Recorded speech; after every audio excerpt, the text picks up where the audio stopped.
کئی دفعہ میں نے دیکھا ہے شریف آدمی مجبور ہوتا ہے، وہ کیا کر سکتا ہے؟ شریف جو ہوا، شر اور شریف ان کا مقابلہ نہیں ہوتا، ایک چیز ہے ہی شر، تو شریف اس کا مقابلہ کیسے کرے گا؟ بلکہ شریف آدمی تو کئی دفعہ ویسے ہی بچتا ہے، کہتا ہے یار مطلب کسی طریقے جان چھڑائیں، یہ شر ہے اور میں باوضو رہنے والا آدمی ہوں، میں گند میں کیسے ہاتھ ڈالوں گا؟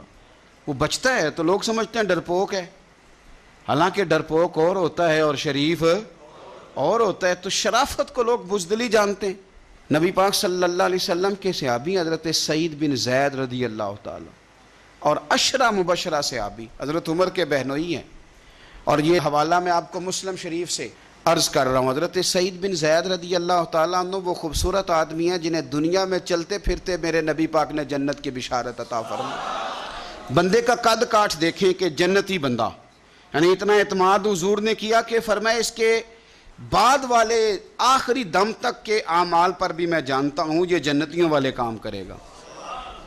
اتنا بڑا آدمی، لیکن ایک عورت نے آ کے جھگڑا شروع کر دیا، اروا اس عورت کا نام تھا۔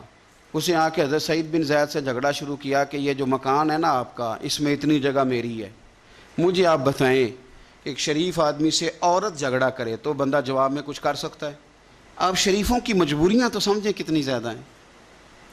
بھئی ایک عورت آ گئی، اس نے دعویٰ کر دیا، بلا وجہ انسان کٹہرے میں کھڑا ہو جاتا ہے۔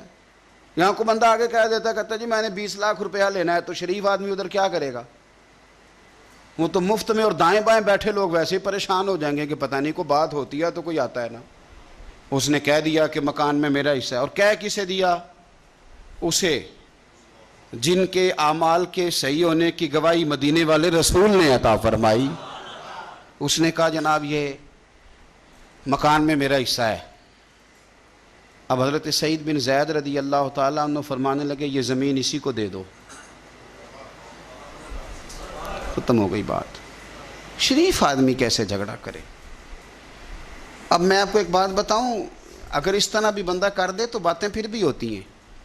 لوگ کہتے ہیں بلا وجہ تو نہیں نا دے دی، ایسے تو نہیں نا کوئی دے دیتا 4 مرلے، او بھائی ایسے تو نہیں نا۔ فوراً فرمایا حضرت سعید بن زید، فرمایا دے دو اسے۔ تو آپ کے اہل خانہ کہنے لگے حضور آپ اسے کیوں دے رہے ہیں؟ فرمایا تم دے دو۔ میرے نبی پاک صلی اللہ علیہ وسلم نے فرمایا جس نے ایک بالشت زمین پر ناجائز قبضہ کیا، اللہ قیامت کے دن 7 زمینوں کا توق بنا کے اس کے گلے میں ڈال دے۔ فرمایا اٹھانے دو اسے، توق اسے اٹھانے دو۔ اور ایک حدیث میں فرمایا 7 زمینوں میں دھنسا دے گا اللہ اسے اٹھانے دو، دے دو۔ لیکن تکلیف تو ہوتی ہے نا، کہاں سے اتنا حوصلہ بندہ کرے؟ دل تو ٹوٹ جاتا ہے نا کہ یار میرے اوپر اس طرح الزام لگانا، اور اس طرح کسی شخص کے بارے میں، وہ بندہ جس نے زندگی تقوی میں گزار دی، اس پر اتنا گھنونا الزام لگا دینا۔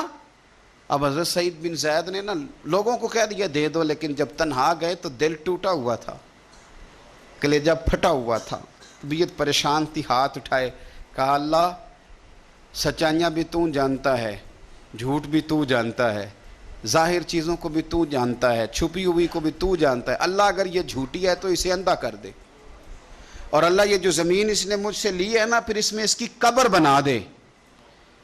بعض شارحین نے لکھا ہے کہ حضرت سعید بن زید تو پہلے وصال کر گئے، لیکن وہ عورت زمین تو لے لی، گھر میں رہتی تھی پر اندھی ہو کے رہتی تھی، ڈھونڈتی پھرتی تھی، دائیں بائیں جاتی تھی۔ تو لوگ اسے کہتے تھے کیا بنا؟ کہنے لگی کچھ نہ پوچھو، مجھے سعید بن زید کی دعا لگ گئی ہے، مجھے لگ گئی دعا۔